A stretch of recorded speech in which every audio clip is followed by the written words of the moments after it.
So with the Lord of Hatred expansion for Diablo 4, there are a ton of new systems, reworks to existing systems, but a lot of new ways to gain a ton of additional power, some of which are ridiculously grindy, and some of which you probably don't even know about. And we're going to go over one of those new systems in this video, and more specifically, the best farm for this that is probably a glitch that will probably be fixed at some point in the future because it is so ridiculous, and it can actually give you a lot of increased stats, which also includes a pretty big multiplicative damage increase. And I'm talking about the gem system. Now, gems got some pretty big changes going into this expansion. Specifically, the gems that you put in your weapons are now multiplicative damage to a specific damage type. So if you're a lightning build, you use topaz to get lightning damage, and those will be a multiplicative increase. So you're always going to be putting gems in your weapons now because it's just such a massive damage increase. And like with our previous seasons of Diablo, we still have all of our same gem tiers at the jeweler, so we can go up to grand gems that give the biggest bonus that you can get at the jeweler. Because you may not know this, but once you start getting grand gems and you get 5 of them, you can actually go and put 5 of those into the cube and upgrade them to a new tier. Not only that, but you can do this multiple times. So you go get your grand gems, put it into the cube, upgrade it to the next gem, get 5 of those, upgrade it to the next. And this gets pretty ridiculous in the stats you're actually getting. And you are more than likely still using all royal gems, which is one below the highest tier from the jeweler, just because grand gems, which is the highest tier of the jeweler, are ridiculously hard to farm normally. It costs 1 million of that gem fragment, also costs 10 million gold, but if you just go down to royal gems, it's only 100,000 of that. So it's only a tenth of the grand gem. And just to give you an example of the power increases, the royal gems you're probably using right now will give you a 22% damage increase when you put them in your weapon. So it's a 22%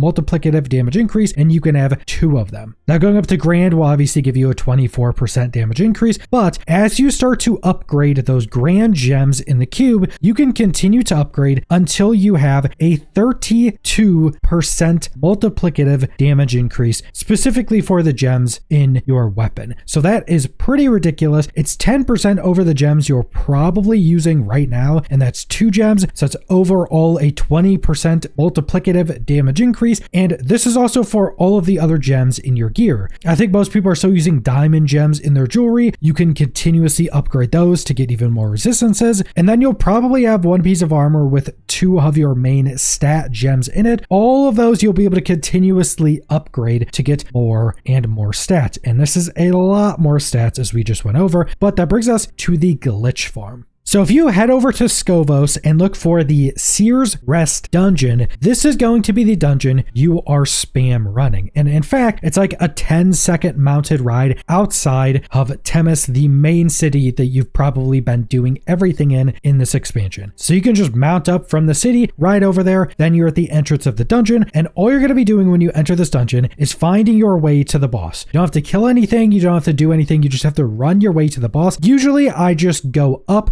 Sometimes there are side paths to get to the boss going up, but usually going up gets you there as quickly as possible. You could sometimes get there in like 10 seconds, maybe even faster depending on your build, and you'll start to figure out the routes of the dungeon much more easily when you've farmed it a bunch of times. But once you get to the boss, just kill the boss, and the boss will always drop 3 gems, or at least I've gotten 3 gems every single time, and most of the runs you'll be doing, the boss will just be dropping 3 royal gems, which are the gems that cost 100,000 gem fragments, which are also the gems you're probably using. Those aren't the most important ones, but you're getting 3 per run, and you can also salvage those to get the 100,000 gem fragments back. So even if you're only getting those, this will still be a farm that's probably better than any other gem fragment or gem farm you could find in the game. But what's also really interesting is that this boss has a rare chance to drop actual grand gems, which again cost 1 million gem fragments to craft and 10 million gold. And you need 5 of those to put into the cube to get up to the next tier. And keep in mind, you'll need 5 of the next tier to get up to the next tier after that. So every single one of these grand gems you're getting is just saving yourself a ridiculous amount of time compared to how you would normally have to be farming these, which would usually just be getting Nightmare Dungeon dungeon keys with that specific gem on it, and then farming those because the chest in there can give like 15 to 35,000 gem fragments a piece. But doing this farm, you're at a minimum getting 300,000 gem fragments, because even if you're getting gems that aren't ones you're using, and turn those into the gem fragments you actually want. So even if you're getting unlucky and not getting a lot of grand gems from this, you're still doing probably the best gem farm in the game. But then again, you get a grand gem, and that's just a ridiculous amount of gem fragments you don't have to farm now. So after you've defeated the boss and looted the loot you want from it, all you're going to do is leave